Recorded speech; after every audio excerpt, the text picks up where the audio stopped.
Graça e paz para os irmãos, para as irmãs, os que estão presentes aqui conosco, os que estão nos assistindo aí pelo nosso canal do YouTube.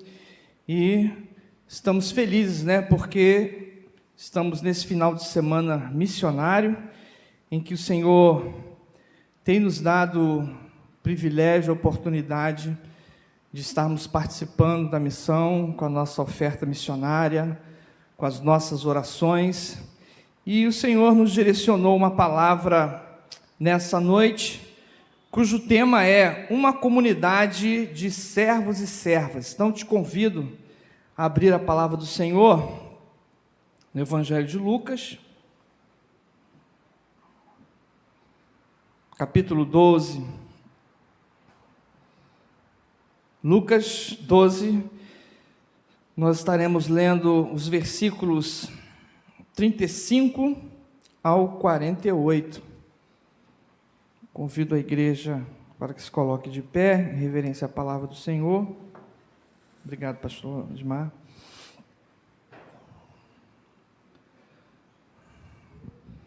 Diz assim a palavra do Senhor: cingido esteja o vosso corpo, e acesas as vossas candeias. Sede vós semelhantes a homens que esperam pelo seu Senhor, ao voltar ele das festas de casamento, para que quando vier e bater a porta, logo lhe abram. Bem-aventurados aqueles servos a quem o Senhor, quando vier, os encontre vigilantes. Em verdade vos afirmo que ele há de cingir-se, dar-lhes lugar à mesa, e aproximando-se os servirá. Quer ele venha na segunda vigília, quer na terceira, bem-aventurados serão eles, se assim os achar. Sabei, porém, isto: se o pai de família soubesse a que hora havia de vir o ladrão, vigiaria e não deixaria arrombar a sua casa. Ficai também vós apercebidos, porque a hora em que não cuidais, o Filho do Homem virá. Então Pedro perguntou: Senhor, proferes esta parábola para nós ou também para todos? Disse o Senhor: quem é, pois, o mordomo fiel e prudente, a quem o Senhor confiará os seus conservos para dar-lhes o sustento a seu tempo? Bem-aventurado aquele servo a quem seu Senhor, quando vier, achar fazendo assim. Verdadeiramente vos digo que lhe confiará todos os seus bens. Mas se aquele servo disser consigo mesmo: meu senhor tarda em vir, e passar a espancar os criados e as criadas, a comer, a beber e a embriagar-se, virá o senhor daquele servo em dia em que não o espera, e em hora em que não sabe, e castigá-lo-á, lançando-lhe a sorte com os infiéis. Aquele servo, porém, que conheceu a vontade de seu senhor e não se aprontou, nem fez segundo a sua vontade, será punido com muitos açoites. Aquele, porém, que não soube a vontade do seu senhor e fez coisas dignas de reprovação, levará poucos açoites. Mas aquele a quem muito foi dado, muito lhe será exigido, e aquele a quem muito se confia, muito mais lhe pedirão. Vamos orar ao Senhor. Pai querido, Deus Todo-Poderoso, mais uma vez estamos diante da Tua palavra, Senhor, e que nessa noite o Teu Espírito Santo esteja soprando sobre nós vento de avivamento, que o Teu Espírito Santo nos dê o discernimento, que o Teu Espírito Santo traga a palavra rema aqui nessa noite, uma palavra de revelação, uma palavra de visão, de direção, Pai, para que como igreja do Senhor, possamos seguir trilhando o caminho da sã doutrina, em nome de Jesus. Amém e amém. A igreja pode se assentar. Como eu falei, nós queremos falar sobre mordomia cristã, como nós falamos aqui do tema, uma comunidade de servos e servas. Mas esse texto também, ele nos chama a atenção para algo muito importante. Primeiro versículo que nós lemos, Jesus ele fala: cingido esteja o vosso corpo e acesas as vossas candeias.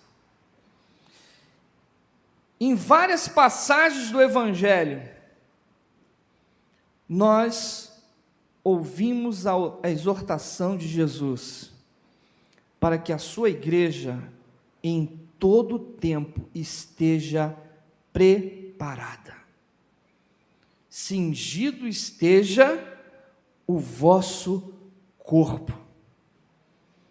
Assim como na Páscoa do Egito, eles tiveram que comer aquela Páscoa às pressas, né?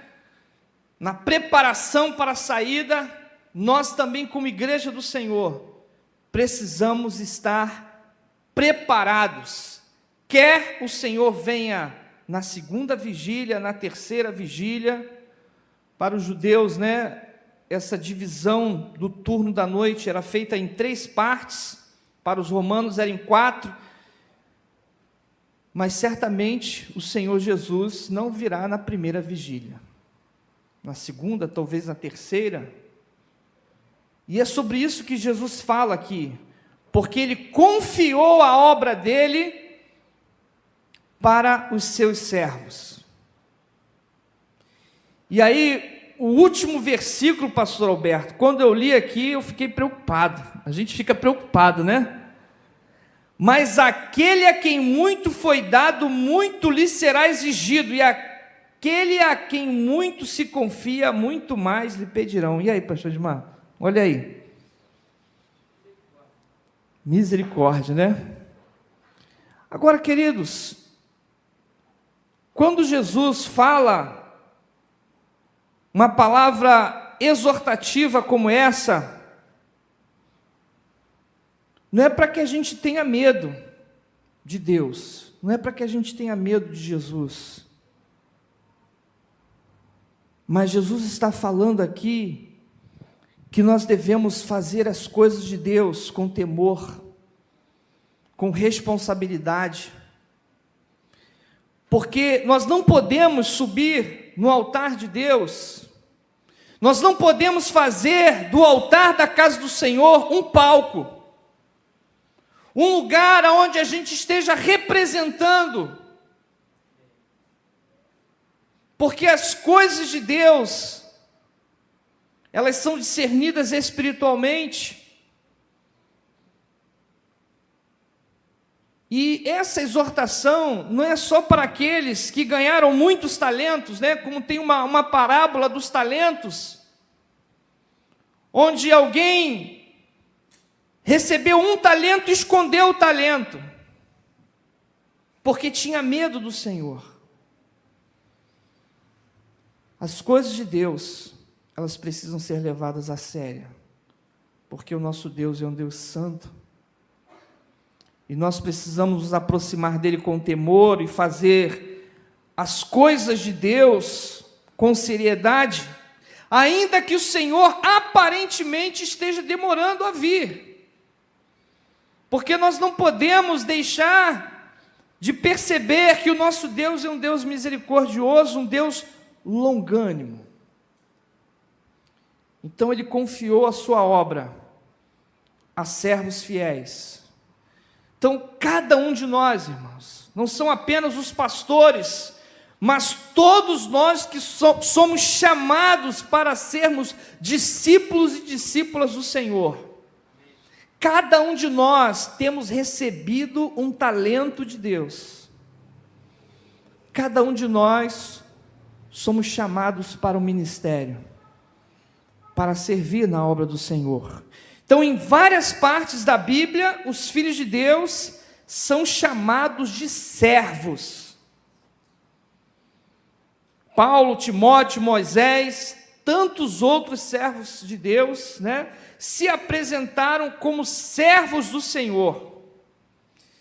E é verdade, irmãos, que nos tempos atuais, essa palavra, ou esse termo, né, servo, geralmente tem uma conotação muito negativa. Porque os livros de autoajuda estão vendendo muito aí fora. Porque é uma sociedade onde é feito um marketing, né, para que a pessoa sempre saia na frente, tenha vantagem, se dê bem. Então essa palavra servo, ela tem uma conotação negativa.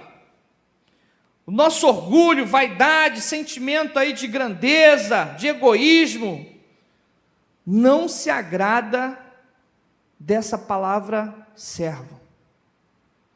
E se a gente for olhar no dicionário, né, eu coloquei aqui nas minhas anotações, o dicionário define como servo como aquele que não exerce direitos ou não dispõe de sua pessoa e bens. Pessoa que trabalha voluntariamente ou por obrigação. Essa é a definição do dicionário da palavra servo. Mas, em termos bíblicos, o que significa ser servo? Quem é o servo? Quem é servo? Então, primeiramente, irmãos, no contexto bíblico, servo ou serva de Jesus é aquele que passa pela experiência da regeneração em Cristo Jesus. O apóstolo Paulo, em 2 Coríntios 5,17, diz: se alguém está em Cristo, nova criatura é. As coisas velhas se passaram, eis que tudo se fez novo. Então, servo é alguém que passa por essa experiência de conversão. E eu queria compartilhar um texto com os irmãos, no Evangelho de João, capítulo 3, que é um texto muito conhecido, e que eu gosto muito dessa passagem. Evangelho de João 3, vamos ler até do 1 até o 10, que diz assim: havia entre os fariseus um homem chamado Nicodemos, um dos principais dos judeus. Este de noite foi ter com Jesus, e lhe disse: Rabi, sabemos que és mestre, vindo da parte de Deus, porque ninguém pode fazer esses sinais que tu fazes, se Deus não estiver com ele. A isso respondeu Jesus: em verdade te digo, que se alguém não nascer de novo, não pode ver o reino de Deus. Perguntou-lhe Nicodemos: como pode um homem nascer sendo velho? Pode porventura voltar ao ventre materno e nascer a segunda vez? Respondeu Jesus: em verdade te digo, quem não nascer da água e do Espírito não pode entrar no reino de Deus. O que é nascido da carne é carne, e o que é nascido do Espírito é Espírito. Não te admires de eu te dizer: importa-vos nascer de novo. O vento sopra onde quer, ouves a sua voz, mas não sabes de onde vem nem para onde vai. Assim é todo o que é nascido do Espírito. Então lhe perguntou Nicodemos: como pode suceder isso? Acudiu Jesus: tu és mestre em Israel e não compreende essas coisas? Então Jesus estava dizendo para aquele estudioso da palavra de Deus. Nicodemos não era uma pessoa simples da sociedade judaica, era um príncipe, era um homem estudado, era um homem que conhecia a palavra, e Jesus falou para ele: aquele que não nascer da água e do Espírito não pode ver o reino de Deus. A água, ela sempre tem um simbolismo muito forte na Bíblia, tanto no Antigo Testamento, quanto no Novo Testamento. A água, ela tem um simbolismo de purificação.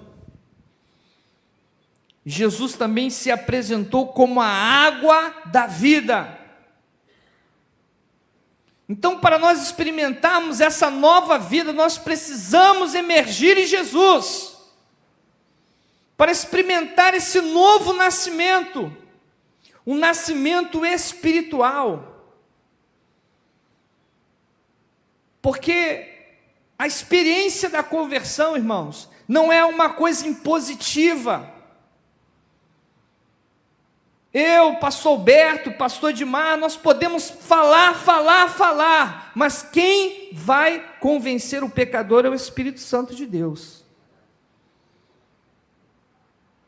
Quem vai dizer o que a gente precisa mudar na nossa vida é o Espírito Santo de Deus.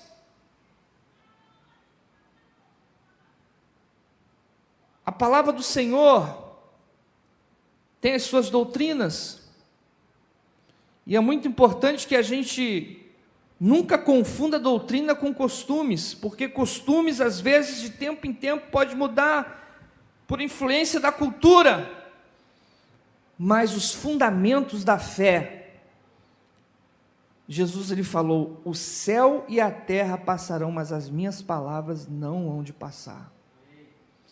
Agora,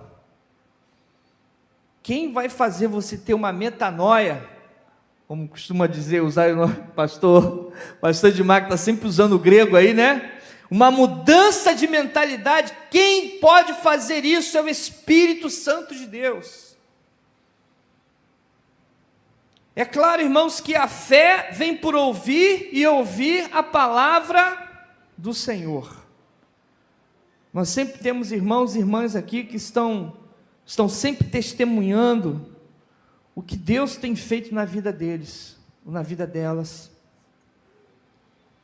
A palavra do Senhor diz, provai e vede que o Senhor é bom. Uma certa ocasião, quando eu era pastor titular lá na igreja da Água Branca, lá em Magalhães Bastos, e uma irmã me procurou, ela queria se batizar. Uma parte da família dela já estava lá na igreja, e ela gostava muito de louvar o Senhor. Até hoje eu tenho contato com essa irmã, e lá no gabinete pastoral ela falou assim, pastor, eu ainda fumo, mas eu gostaria de me batizar. E aí, irmãos, eu falei para ela, olha, se você quer se batizar, eu não posso te proibir, eu vou te batizar. E quem vai fazer a obra é o Espírito Santo de Deus. E assim eu fiz, irmãos, ela se batizou, e na semana seguinte, ela conseguiu se libertar do cigarro, para a honra e glória do Senhor. E uma ocasião, né, a gente sabe que o vício, irmãos, é algo terrível, né, porque gera uma dependência. O cigarro é uma coisa que, felizmente, é permitido. Apesar de toda a campanha contra o cigarro, né, às vezes a gente vê algumas contradições, né, na nossa sociedade.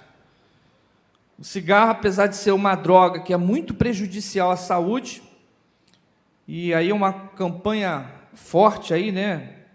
Até no maço de cigarro lá vem gente com câncer, as figuras assim muito tristes, né? Pessoas em estado terminal, né? Mas às vezes a gente vê movimentos aí na nossa sociedade querendo legalizar as drogas. E uma certa ocasião, né, um amigo que também se converteu, e ele era usuário de droga, e ele contando da experiência, ele lida com informática, né, com tecnologia de informática, e ele falou assim, pastor, foi como se Deus trocasse o chip. Eu era uma pessoa dependente de drogas, e no dia que eu tive o meu encontro com Jesus, eu fui liberto das drogas. Então, irmãos, o nosso Deus, Ele é poderoso para fazer coisas que nos surpreendem. Às vezes a gente olha uma pessoa e a gente diz, aquele ali não tem mais jeito. Mas Deus é poderoso para mudar a realidade de muitas pessoas que estão totalmente afundadas no lamaçal do pecado. Porque se alguém está em Cristo, nova criatura é. As coisas velhas se passaram, eis que tudo se fez novo. Então, o velho homem, ele morre quando ele experimenta o novo nascimento. Tem um outro texto ainda que eu queria compartilhar com os irmãos, ainda sobre essa situação, sobre essa temática, em 1 Coríntios 2. 1 Coríntios capítulo 2.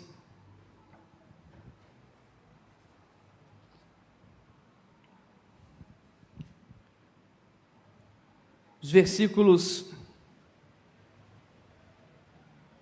12 a 14, que diz assim: ora, nós não temos recebido o Espírito do mundo, e sim o Espírito que vem de Deus, para que conheçamos o que por Deus nos foi dado gratuitamente. Disto também falamos, não em palavras ensinadas pela sabedoria humana, mas ensinadas pelo Espírito, conferindo coisas espirituais com espirituais. Ora, o homem natural não aceita as coisas do Espírito de Deus, porque eles são loucura, e não pode entendê-las, porque elas se discernem espiritualmente. Olha que coisa interessante, né, irmãos? Então, para que a gente seja servo de Deus, para que a gente experimente essa novidade de vida, essa obra redentora na nossa vida, nós precisamos entender as coisas espirituais. Nós não podemos ver as coisas apenas na lógica natural, ou na lógica carnal das coisas. A palavra do Senhor diz que Deus é Espírito, e importa que os verdadeiros adoradores adorem o Pai em Espírito e em verdade. Então Paulo diz para aquela igreja de Coríntios, uma igreja tão confusa, uma igreja tão problemática, onde havia disputas de poder, tinha gente que no culto da ceia chegava até se embriagar, e alguns ficavam chupando o dedo, como diz o ditado. Paulo está dizendo aqui que as coisas espirituais são discernidas espiritualmente. Nós não temos recebido o Espírito do mundo, e sim o Espírito que vem de Deus. Então o Espírito de Deus não é espírito de confusão, de carnalidade, mas é espírito de amor, de união.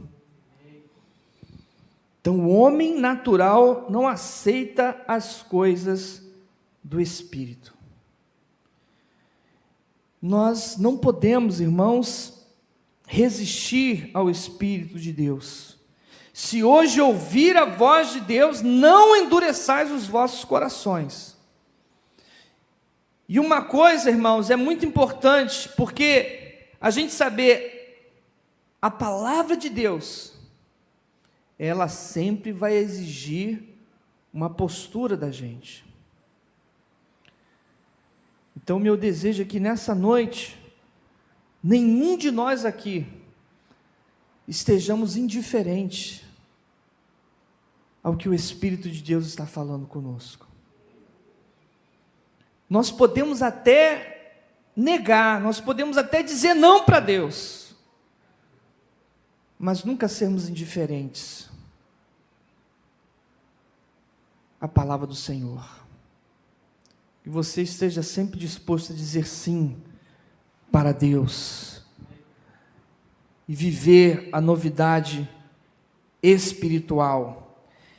E para nos tornarmos servos, é preciso passarmos pelo Calvário. Filipenses capítulo 2, também tem uma palavra muito importante, porque é o exemplo que Jesus deixa para nós.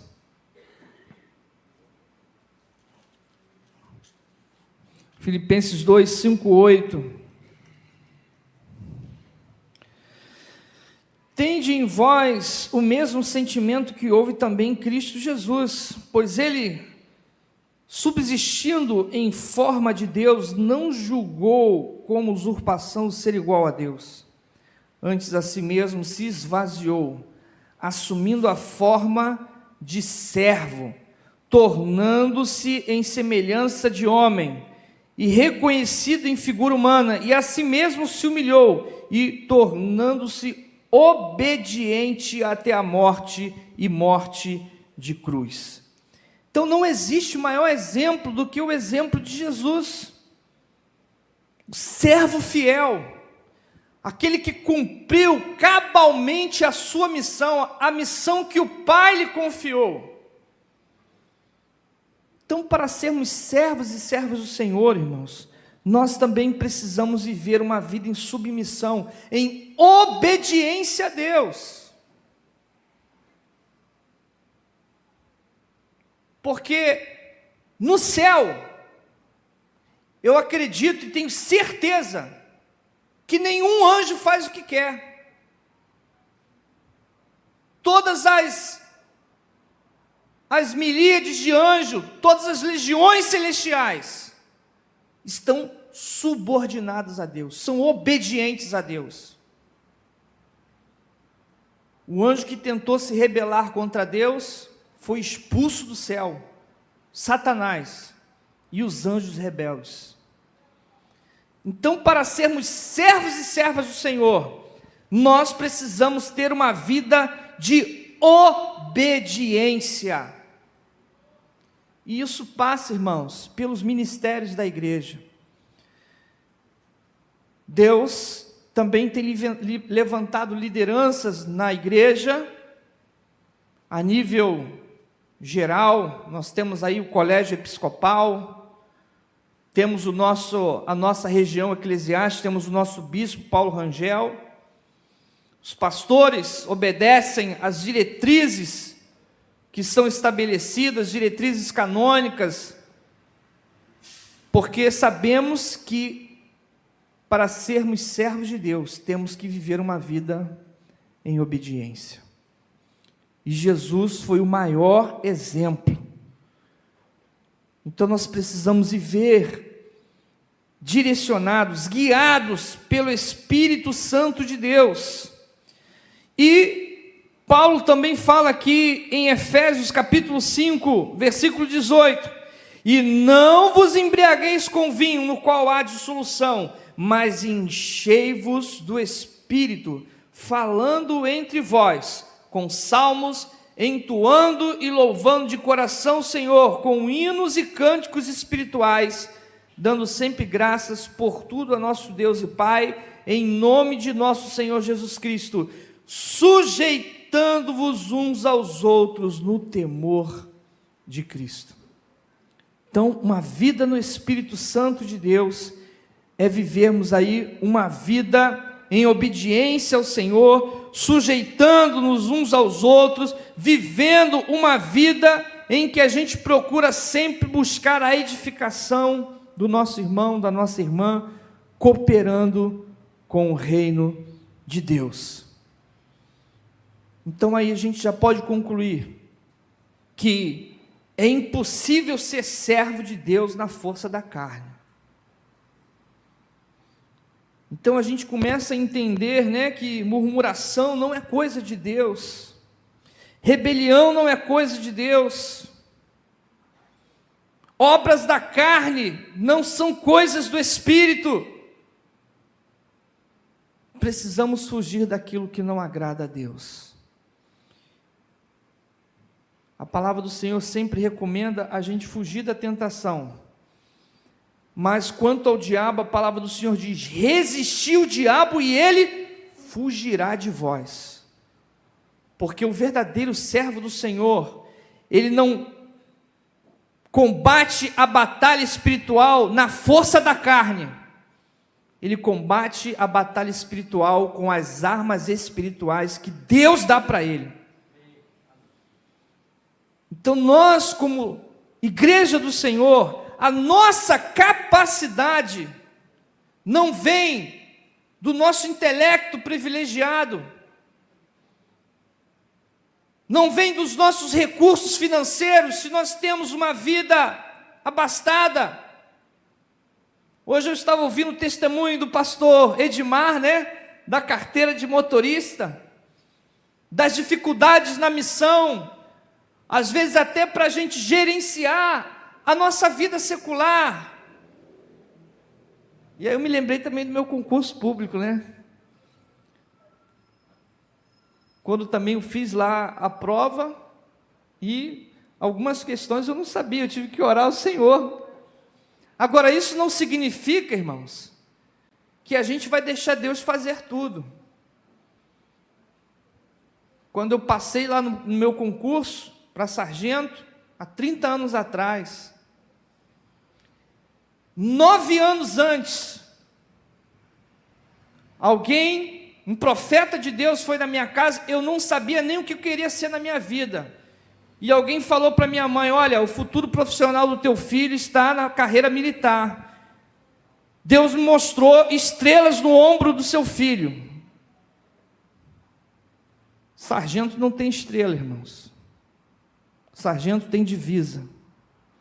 Mas Deus mostrou para alguém que teve uma visão de Deus, quando foi lá visitar a minha casa, a casa dos meus pais, via estrelas no meu ombro.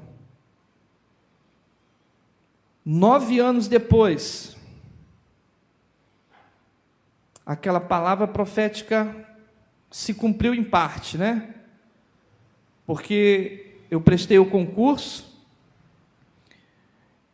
eu estava no primeiro ano do 2º grau, eu sempre estudei em colégio público, tive uma vida muito simples na minha infância, uma vida muito feliz, graças a Deus.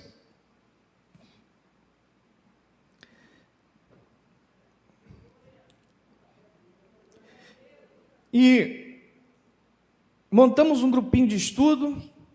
Minha mãe, com muita dificuldade, conseguiu pagar um cursinho pré-militar para mim. Eu tinha muita dificuldade em matemática.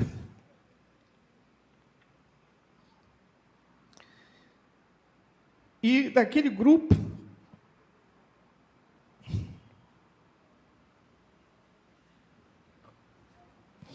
eu era o mais fraco. Era um grupo de veteranos, eles já tinham feito várias provas. Tinha um colega que era o último ano dele, e era a minha primeira prova. E nessa época eu não era da igreja metodista, era de uma igreja muito simples, uma igreja pentecostal que nem existe mais. E eu estava sempre ali naquela igreja, participando dos cultos. Foi a época que eu aprendi a tocar violão. A igreja só tinha pandeiro, e em frente à minha... Às vezes, irmãos, Deus faz umas coisas com a gente que a gente não entende. Eu poderia hoje estar na Assembleia de Deus. Havia uma igreja, Assembleia de Deus, gigante, quase em frente à minha casa. Eu tinha amizades ali. Era uma igreja que tinha banda de música, instrumento de sopro, tinha um grupo jovem maravilhoso.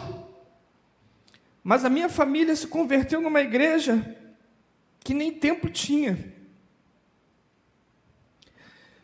E ali só tinha um pandeiro. Foi o primeiro instrumento que eu aprendi a tocar, foi um pandeiro. E uma certa ocasião, vindo da escola, aí eu parei, eu tinha uma consagração na Assembleia de Deus, quase em frente à minha casa, era uma segunda-feira, e eu passei ali para receber uma oração.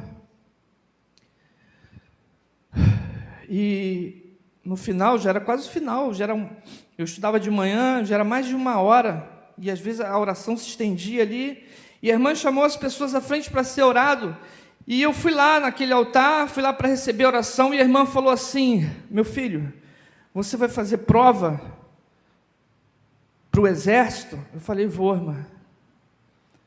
O exército vai te chamar, meu filho. Você vai passar nessa prova. E alguns dias antes, irmãos, desse concurso, eu sempre, quando eu ia para o cursinho pré-militar, às vezes eu levava o violão a tiracolo, às vezes eu ia para a igreja, né? Coisa de adolescente, né? A adolescência é um período muito bom para a gente aprender a tocar instrumento. E eu acordava e dormia com o violão. E tinha um professor lá nesse cursinho, que ele era da igreja da minha tia, e a gente batendo um papo, né? Ele acabou sabendo que eu era filho dessa minha tia Ofreci, que era da mesma igreja católica. E uma vez eu tirei uma nota vermelha lá no curso, e esse professor me caguetou para minha tia. Ó, só vejo brilhante lá com violãozinho a tiracolo.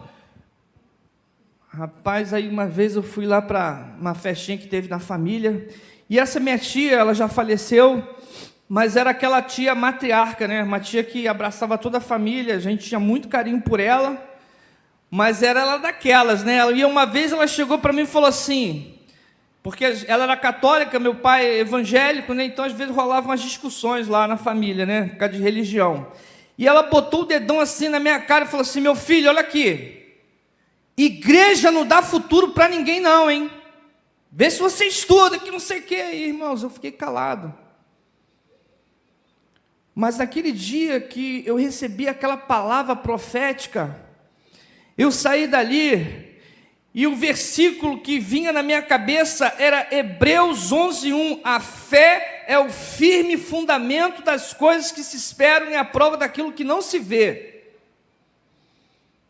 E eu saí dali como se eu tivesse recebido uma injeção de fé. Eu vou passar nesse concurso em nome de Jesus. E quando eu fiz o concurso, irmãos, eu estava estudando, eu estava fazendo resumos, mas eu tinha minhas limitações. E como era prova de múltipla escolha, eu orava sempre a Deus, eu orei a Deus ali, e algumas questões eu acertava, eu tinha convicção de que eu tinha acertado. Por exemplo, eu fiz um resumo, né? Na véspera da prova eu estudei um resumo, eu sou do tipo assim, né? Que eu estudo até a última hora da prova. E eu fiz um resumo da parte de, na época era estudos sociais, geografia, história, acho que tinha um SPB também. De 20 questões eu acertei 18, mas a tal da matemática, da geometria, era o meu calcanhar de Aquiles. E no outro dia, na prova de português e matemática, eu vou falar aqui o detalhe, né, irmãos? O detalhe mais é onde que Deus abre a porta.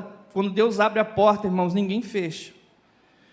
Porque faltava mais ou menos uns 30 minutos para terminar a prova, era no Maracanã. É um dia meio de frio, né? A prova da ESA sempre em período de inverno.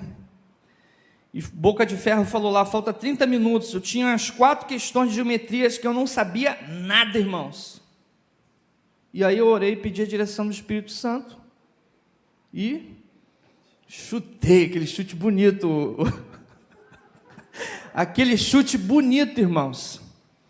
Na direção do Espírito Santo de Deus. Irmãos, eu acertei todas as questões. Todas as questões de geometria eu acertei, e é ali que Deus cravou a vitória. Então, irmãos, tem certas coisas na nossa vida que é dependência de Deus. E aí eu fui para... Aí outra coisa, irmãos, eu estou até desviando um pouco aqui do que eu preparei, mas quando saiu o resultado, antes de sair o resultado, eu tive um sonho, que eu procurava o meu nome, eu via, antigamente saía no Jornal dos Esportes, né, resultado de concurso, e eu via Alexandre, tudo embolado, eu não via meu nome ali. E meu nome, realmente, a minha média lá não sei se foi 7 alguma coisa, 7,18, 7 alguma coisa, e eu fiquei na majoração, eu passei, mas não me classifiquei, então fiquei na relação reserva. Então eu tinha que fazer as provas, os exames físicos, se alguém fosse reprovado, se alguém fosse desclassificado na segunda fase do concurso, teste de saúde, físico, né? Eu poderia ser encaixado. E aí eu fui para a segunda fase, meu pai foi lá num quartel, lá na Vila Militar, e viu, né, essa relação, meu nome saiu nessa relação. E eu falei para meu pai, pai, em nome de Jesus, eu já passei, em nome de Jesus. E passou aquele período, saiu a primeira relação dos reclassificados, o meu nome era o primeiro da lista, irmãos. E aí eu lembrei daquela palavra, né, que aquela irmã falou lá na Assembleia de Deus, o exército vai te chamar. Né? E passou-se aí depois, praticamente 25 anos depois, veio a minha promoção oficial.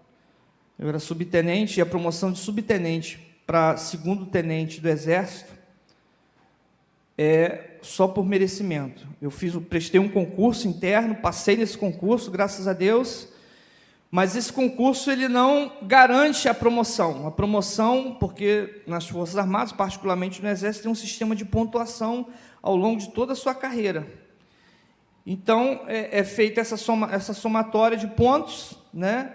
E existe um número X de vagas e o número X de candidatos.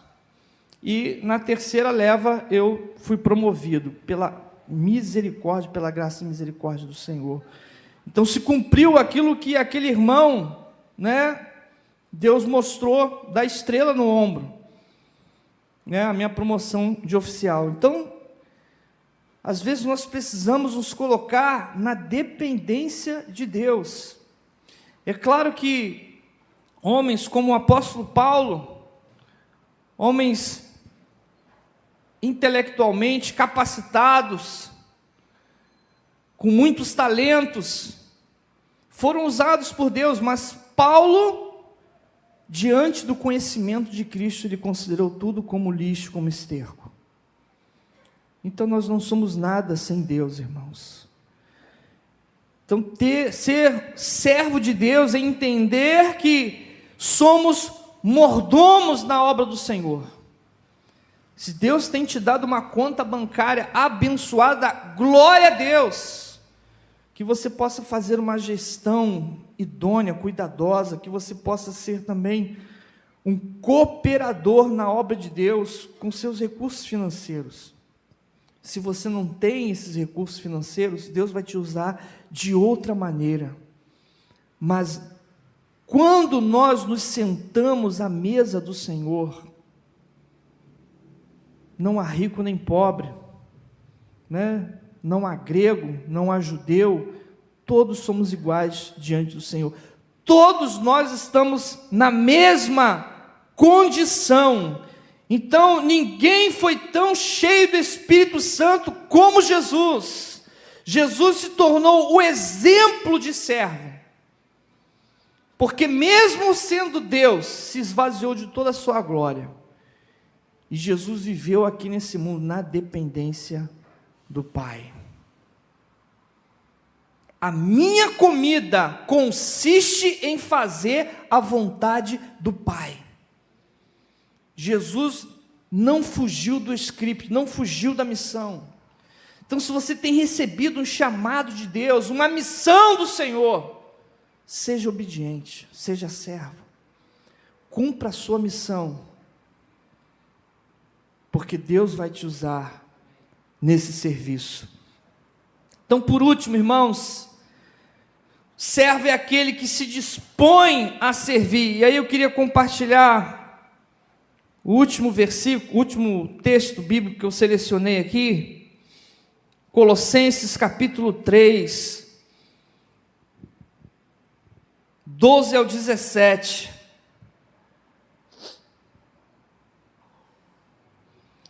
Que diz assim: revesti-vos, pois, como eleitos de Deus, santos e amados, de ternos afetos de misericórdia, de bondade, de humildade, de mansidão, de longanimidade, suportai-vos uns aos outros, perdoai-vos mutuamente, caso alguém tenha motivo de queixa contra outrem, assim como o Senhor vos perdoou, assim também perdoai vós. Acima de tudo isso, porém, esteja o amor, que é o vínculo da perfeição. Seja a paz de Cristo o árbitro em vosso coração, a qual também fostes chamados em um só corpo, e sejam agradecidos. Habite ricamente em vós a palavra de Cristo. Instruí-vos e aconselhai-vos mutuamente em toda sabedoria, louvando a Deus com salmos e hinos e cânticos espirituais, com gratidão em vosso coração. E tudo o que fizerdes, seja em palavra, seja em ação, fazei em nome do Senhor Jesus, dando por ele graças a Deus e Pai. Então, tudo que vier à nossa mão para fazer, irmão, seja o trabalho secular, seja trabalhos domésticos, seja o trabalho na obra do Senhor, vamos fazer com zelo, com dedicação, com amor, ainda que às vezes, somos submetidos a pressões no trabalho, às vezes no nosso lar, na igreja. Às vezes nós temos aí que tentar, nesse corre-corre do dia a dia, dividir o nosso tempo. Que você procure aí com zelo, com amor, com resiliência, fazer tudo como se fosse para o Senhor. Porque às vezes, mesmo no nosso trabalho secular, o nosso testemunho, uma palavra nossa pode mudar a vida de uma pessoa. A nossa oração, a nossa intercessão. Então que Deus nessa noite possa fortalecer a tua mente, o teu coração, para que você seja um servo de Deus, para que você seja uma serva do Senhor, vivendo e andando no Espírito Santo de Deus, vivendo em obediência diante do Senhor, porque não se trata de obedecer o pastor, obedecer o líder do seu ministério, mas se trata de obedecer a Deus, se trata de você amar o teu próximo, de você cuidar de quem está do teu lado. Nós sabemos que com essa pandemia, a gente tem ficado um pouquinho mais distante. Eu, como pastor recente aqui, eu ainda não tenho, acho que nem o pastor Alberto, a gente conhece pessoalmente todos os irmãos dessa igreja. É um desafio nesses tempos. Alguns irmãos, estão um bom tempinho aí afastados, só acompanhando o culto em casa, e às vezes até dificuldade de visitação, mas que a gente possa realmente, como igreja, buscar aí esse cuidado e vivermos uma vida de servos e servas do Senhor. E eu quero te convidar a ficar de pé nesse momento. Nós vamos orar ao Senhor, depois o ministério de louvor vai estar louvando um cântico, mas eu quero fazer um apelo.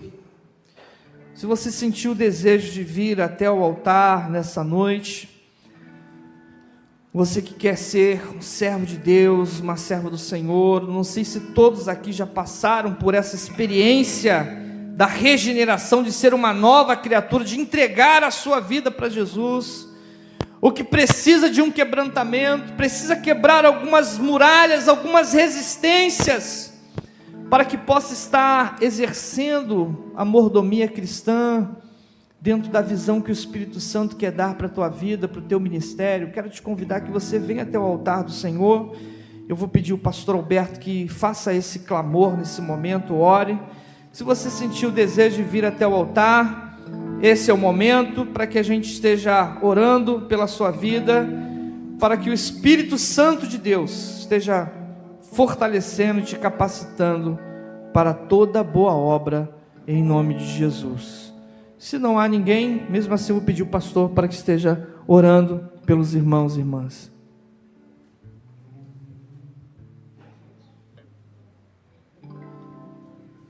O Senhor nos chama para sermos servos, Aleluia. para servirmos a Ele, abrirmos mão de muitos direitos que achamos que temos, para que se cumpra em nós a vontade do Senhor. Quando fazemos isso, nos aproximamos tanto dele, que João 15,15 diz: já não vos chamo mais servos, mas amigos.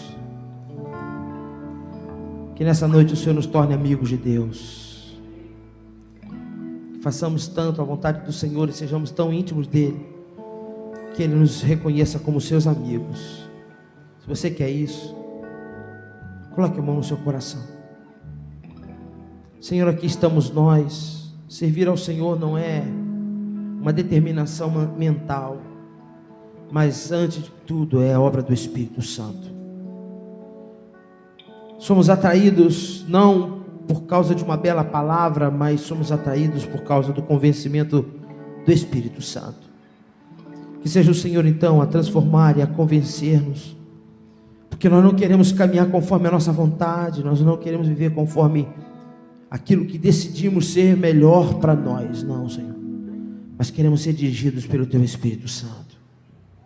Colocamos a mão no nosso coração, porque declaramos isso, Senhor, o nosso coração é Teu, nossa vida pertence a Ti, as nossas ações pertencem a Ti, Senhor.